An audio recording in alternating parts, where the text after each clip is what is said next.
My name is Rob Burton, and I'm a first year MFA student at Carr University.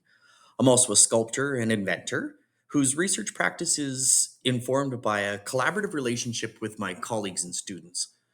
I've been a multidisciplinary artist for over 25 years, and my art is centered around my pedagogical practice in the fine arts.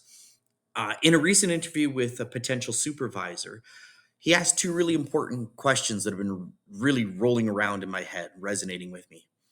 Why me and why now? I hope to provide clarity and answer these questions with this artist talk. Mimi Gelman spoke in her artist talk about improvisation as being in a state of imminent readiness. Improvisation, inspiration, they kind of go hand in hand.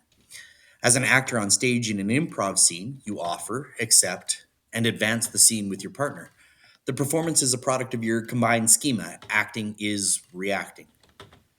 I'm inspired by things like typewriters and exploded schematics and Rubik's Cubes, steampunk and clockpunk and Jules Verne, H.G. Wells, and dystopian sci fi, absurd theater and the crazy inventions of Rube Goldberg, and that mousetrap game you had as a kid, and marble runs and automatons.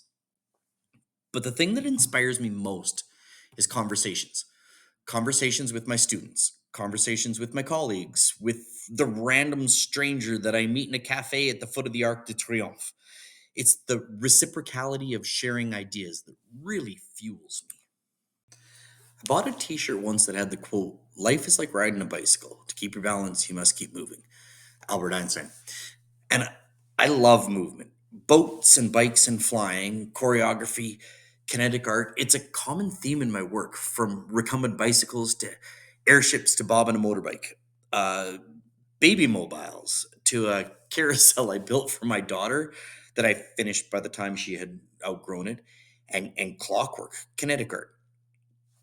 So here are some common themes to my work. To begin, my research was initially about the interdisciplinary, cross curricular nature of visual arts and theater in education. After many conversations and much research, it's evolved.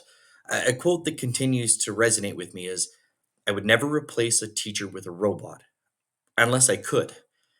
Ian Prinsloo. Because my practice is founded in education, I find myself asking questions like, if education was only about memorizing facts and getting the right answers on tests, could teachers be replaced by robots? In my experience, education has changed over the course of my career.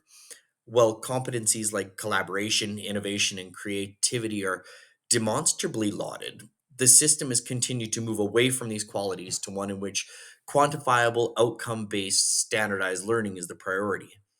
The education system is teaching creativity out of and empathy out of students, and in doing so, is dehumanizing schools. Dr. Robert Kelly's work on collaborative creativity and transforming education through design thinking, innovation, and invention, as well as the work of Ian Prinsloo, former artistic director of Theatre Calgary. My technical work is inspired by the clockwork mechanisms of Brian Law, David C. Roy, and Ruben Margolin. Here are my research questions. How can kinetic art exemplify the value of creativity and humanity in fine arts education through experience and interactivity?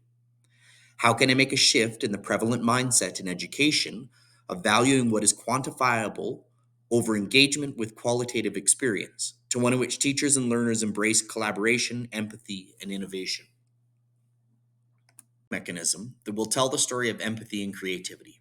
The first piece is a planetary gear set with a sun, planet, and ring gears that will align and realign with a series of lenses in a sort of three-dimensional Venn diagram.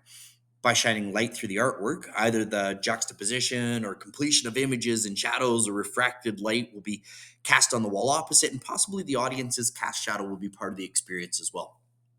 I still need to decide how to drive the machine, whether it'll be gravity powered and whether the escapement is rhythmic or chaotic in movement. What shines a light? Does it hang on a wall, sit on a plinth?